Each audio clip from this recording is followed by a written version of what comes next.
the idea of people's hearts being sealed is not something you and I have privy to. We do not have access to know whose heart is sealed and whose isn't. And thank God for that.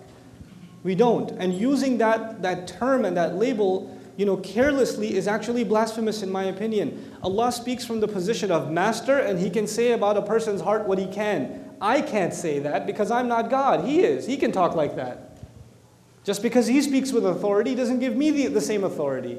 It actually helps me recognize His authority even more. So when He is angry with a group of people, that doesn't translate into you should be angry at them. You have to understand this point. And I know I should move on, but this point needs to be understood. For instance, and please, if there are Christians in the audience, with all due respect, God is actually extremely angry at the idea that a son be attributed to Him in Islamic faith.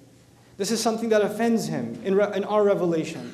And in Surah Maryam, it comes to its climax. تَكَادُ السَّمَاوَاتُ وَالْأَرْضِ يَتَفَطَّرْنَ. The skies and the earth are about to tear open when it's said that the most merciful, the loving, has taken a son. So He's extremely angry, bottom line, in the Quran at who apparently?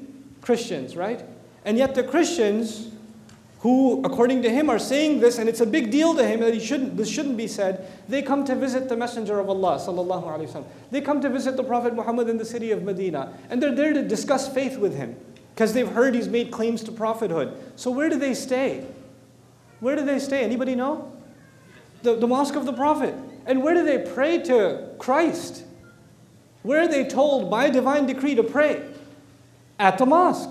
They perform Christian prayers inside the mosque. And yet we have revelation already. Makki Surah, Surah Maryam, we already have revelation that this angers God. But Allah He has the right to be angry at what He has a right to be angry with. His anger does not translate into my anger. We're still supposed to be the best we possibly can be. They're still our brothers and sisters in humanity. A lot of times Muslims don't know where to draw the line. They take Allah's authority from the Quran and make it their authority.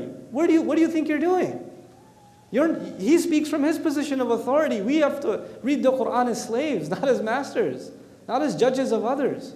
So this point needs to be very, very clearly understood. And even the way in which the discourse was done by the Prophet, like the height of courtesy and respect, the height of it, And so this distinction, especially for Muslims, if somebody says, why should we even talk to atheists? Why should we even talk to anybody?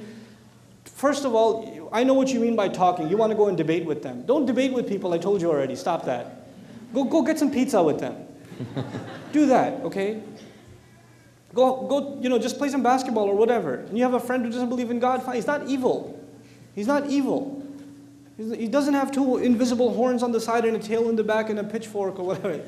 It's just because he's an atheist. He's a human being. He's a dignified human being. Every human being has dignity.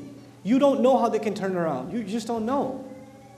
And you're not just constantly there to preach to people. You have to be a decent human being to people first.